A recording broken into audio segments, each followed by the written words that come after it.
Good morning students. बेटा हम लोग अपने लास्ट लेक्चर में कंसंट्रेशन और बेनिफिकेशन ऑफ द ओर की स्टडी कर रहे थे, है ना। तो वहां पे हमने क्या पढ़ा था, जनरली जो हैंड पिकिंग मेथड है ना, हाइड्रोलिक वॉशिंग मेथड था, उनकी स्टडी की थी। मैं इन मेथड्स में आपको एक बात बता देता हूं बच्चे कि हमें जो मेन चीज ध्यान रखनी होती है, क्योंकि हम बहुत सारे मेथड इस चैप्टर में पढ़ने वाले हैं, तो आपको यह ध्यान रखना है कि कौन सा मेथड किस टाइप की ओर के लिए यूज किया जाता है ना। अब जैसे कि हाइड्रोलिक वॉशिंग था, उसमें हमने बताया कि जो गैंग पार्टिकल्स थे, जो मैट्रिक्स था, या वीकेंड से जो इंप्योरिटीज थी वो हल्की होती थी, है ना। हल्की थी तो पानी में इजीली ऊपर आ जाएंगी और वीकेंड से पानी के साथ बह के आगे निकल जाएंगी, है ना। हैंड पिकिंग में क्या था बेटा, जो आपकी इंप्योरिटीज थी वो नेक्ड आई से इजीली दिख रही थी, है ना, बिल्कुल डिफरेंट थी और पार्टिकल से, तो हम लोग उनको इजीली पिक करके बाहर फेंक सकते थे, है ना। अब जो हमारे पास तीसरा मेथड है that is magnetic separation. Magnetic separation, magnetic separation में क्या है बच्चे, मैग्नेटिक सेपरेशन में आपको एक बात बता दूं कि मैग्नेटिक सेपरेशन किस टाइप की ओर्स के लिए किया जाता है, स्पेशली उन टाइप की ओर्स के लिए बेटा जिसमें आपके ओर पार्टिकल या फिर गैंग पार्टिकल, गैंग का मतलब आप यहां पे आप समझ ही रहे होंगे, और पार्टिकल तो जो आपकी मेन ओर है वो, और गैंग पार्टिकल्स का मतलब यहां पे बेटा क्या है, जो इंप्योरिटीज हैं। इन दोनों में से एक की प्रॉपर्टी मैग्नेटिक इन नेचर होनी चाहिए, है ना। एक की प्रॉपर्टी क्या होनी चाहिए, मैग्नेटिक इन नेचर, और वी कैन से कि एक मैग्नेट की साइड अट्रैक्ट होना चाहिए बच्चे, है ना। अब मैंने क्या कहा, एक तो मैग्नेट की साइड अट्रैक्ट होगा और दूसरा मैग्नेट की साइड अट्रैक्ट नहीं होगा। तो हम यहाँ पे ये अज्यूम कर लेते हैं कि बेटा जो और के पार्टिकल्स है ना, ये मैग्नेट की साइड अट्रैक्ट होंगे और गैंग के पार्टिकल्स अट्रैक्ट नहीं होंगे। तो कैसे करेंगे, हमारे पास यहाँ पे दो मैग्नेट होंगे, रोटेटिंग मैग्नेट्स होंगे बेटा, ये घूमेंगे, ठीक है।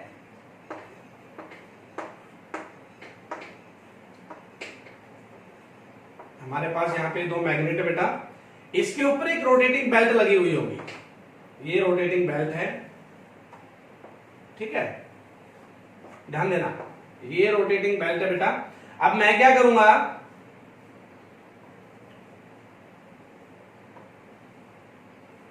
यहां से मैंने आपकी जो क्रश डोर थी या जो पाउडर डोर थी वो डालनी स्टार्ट कर दी। अब आपकी जो बेल्ट है ये इस डायरेक्शन में रोटेट हो रही है, ठीक है, ध्यान देना, ये यूं रोटेट हो रही है, ठीक है बेटा।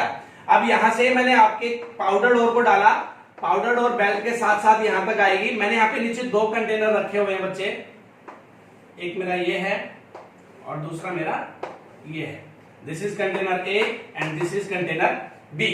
अब बेटा ये क्या है, ये मैग्नेट है, ये भी मैग्नेट है, ये ऊपर रोटेटिंग बेल्ट है। अब आपके जो ये आपके पाउडर डोर आएगी, इसमें क्या होंगे बेटा, इंप्योरिटीज भी होंगी और के पार्टिकल्स भी होंगे बच्चे, है ना। तो यहां पे क्या होगा कि आपके जो पार्टिकल्स जो मैग्नेटिक प्रॉपर्टी को शो करते हैं, जो मैग्नेट की साइड अट्रैक्ट होते हैं, वो तो यहां पे आके इस बेल्ट के साथ चिपकते हुए यहां तक आएंगे जहां तक मैग्नेट खत्म नहीं हो जाता है ना। और जैसे ही मैग्नेट खत्म होगा वो यहां से इस बेल्ट से छूट के नीचे गिर जाएंगे कि नहीं गिर जाएंगे, है ना। और जो पार्टिकल्स आपके मैग्नेटिक प्रॉपर्टी को शो नहीं कर रहे हैं वो क्या करेंगे, इस बेल्ट से चिपक के यहां तक नहीं आएंगे, सीधे यहां से नीचे गिर जाएंगे, है ना। सीधे यहां से क्या हो जाएंगे बेटा, नीचे गिर जाएंगे। ये कौन से पार्टिकल्स हैं जो मैग्नेट की साइड अट्रैक्ट नहीं होते हैं, ये कौन से पार्टिकल हैं जो मैग्नेट की साइड अट्रैक्ट होते हैं। तो हमने क्या किया, और पार्टिकल्स और गैंग पार्टिकल्स को दोनों को क्या कर दिया बेटा, अलग अलग कर दिया, है ना। ध्यान देने की बात है, और पार्टिकल्स और गैंग पार्टिकल्स में दोनों को क्या कर दिया, अलग अलग कर दिया। प्रिंसिपल क्या था इस मेथड का बेटा, कि आपके और पार्टिकल्स या गैंग पार्टिकल्स में से एक की प्रॉपर्टी क्या होनी चाहिए कि वो मैग्नेट की साइड अट्रैक्ट होना चाहिए। अगर ऐसा है तो इसका मतलब क्या है आपका, कि हम मैग्नेटिक सेपरेशन मेथड को यूज कर सकते हैं। बहुत ही सिंपल सा मेथड है, इजी सा मेथड है। इसको मैं आपकी देसी लाइफ से कनेक्ट करने की कोशिश करता हूं। जैसे जब अपन छोटे थे तो घर वर मकान बनाने के लिए जो बजरी नहीं लेके आते थे, वो बजरी जब आपकी यूं ढेर सारा पड़ा हुआ होता तो हम लोग क्या करते थे, एक छोटा सा चुंबक लेके उस चुंबक को उसमें रोटेट कराते थे, है ना। और चुंबक को उसमें रोटेट कराते थे तो उसमें जो हल्के हल्के मैग्नेटिक पार्टिकल्स होते थे ना बेटा, वो उस चुंबक के चिपक जाते थे और चुंबक मेरा इस टाइप से बन जाता था। उसके चारों तरफ, चुंबक के चारों तरफ छोटे छोटे पार्टिकल्स चिपक जाते थे बेटा, है ना। और आपके जो बजरी वगैरह थी या जो नॉन मैग्नेटिक पार्टिकल्स थे वो वहीं पे रह जाते थे।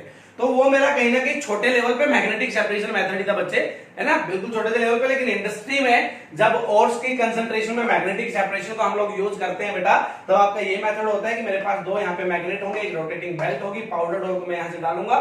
बहुत बड़े लेवल पे एक्सपेरिमेंट किया जाता है ये। पाउडर डोर को मैं यहाँ से डालूंगा, मैग्नेटिक पार्टिकल्स जो होंगे वो चिपकते हुए यहाँ तक आएंगे, क्योंकि यहाँ पे देखो यहाँ पे मैग्नेट खत्म हो जा रहा है बेटा, तो इससे आगे तो वो जाएंगे नहीं। अब जैसे ही मैग्नेट का इफेक्ट खत्म होगा वहीं पे बेल्ट से हट के नीचे गिर जाएंगे। नीचे मैंने कंटेनर रखा हुआ है बच्चे, है ना, और जो पार्टिकल्स आपके मैग्नेटिक इन नेचर नहीं होंगे वो सीधे यहां से आपके मैग्नेट से चिपकेंगे तो नहीं, वो मैग्नेट से सीधे आपके जो बेल्ट यूं रोटेट करती हुई आएगी उसके साथ यहाँ पे नीचे आके गिर जाएंगे। ठीक है बेटा, this is the magnetic separation method for the concentration of the ore, है ना। उसके बाद पढ़ते हैं बेटा हम लोग इलेक्ट्रोस्टैटिक सेपरेशन।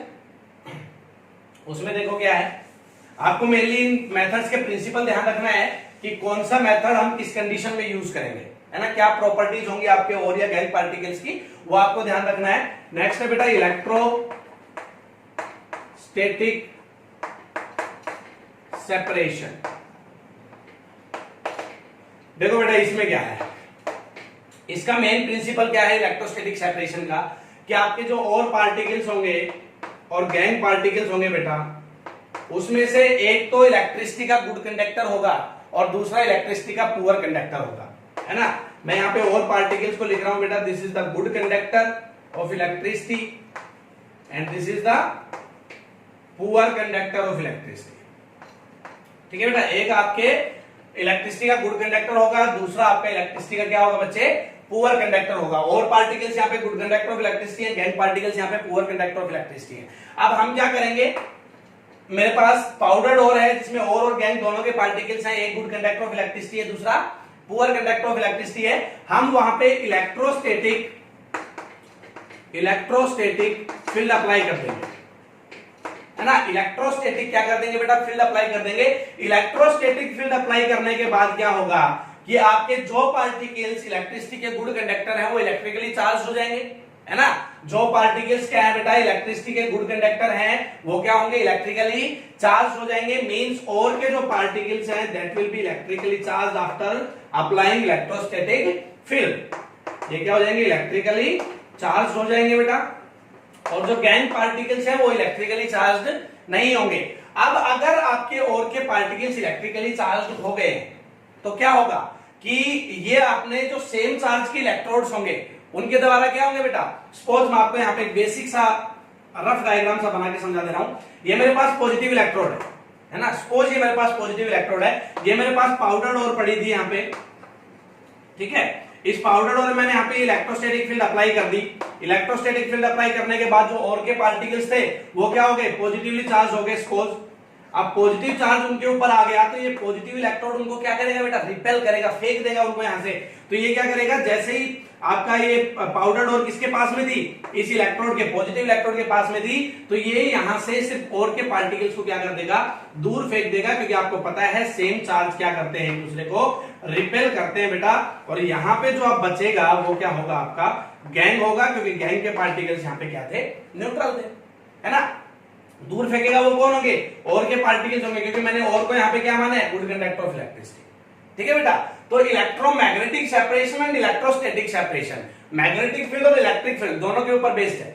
इलेक्ट्रोमैग्नेटिक सेपरेशन में आपने देखा, हमने मैग्नेटिक फील्ड अप्लाई की, मैग्नेट्स थे बेटा तो मैग्नेटिक फील्ड हो गई। इलेक्ट्रोस्टैटिक सेपरेशन में हमने क्या किया, इलेक्ट्रिक फील्ड अप्लाई की। इलेक्ट्रोमैग्नेटिक सेपरेशन में क्या था बेटा, एक आपका मैग्नेट के साइड अट्रैक्ट हो रहा था, दूसरा आपका मैग्नेट के साइड अट्रैक्ट नहीं हो रहा था। इलेक्ट्रोस्टैटिक सेपरेशन में क्या है बच्चे, आपका एक इलेक्ट्रिसिटी का गुड कंडक्टर है, दूसरा इलेक्ट्रिसिटी का पुअर कंडक्टर है।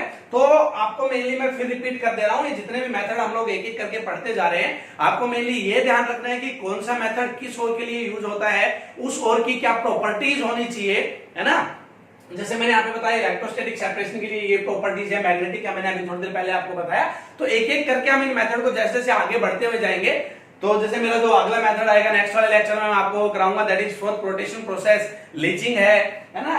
वो सब में आपको आपकी जो और वगैरह है उनकी प्रॉपर्टीज अच्छे से दिमाग में सेट होनी चाहिए।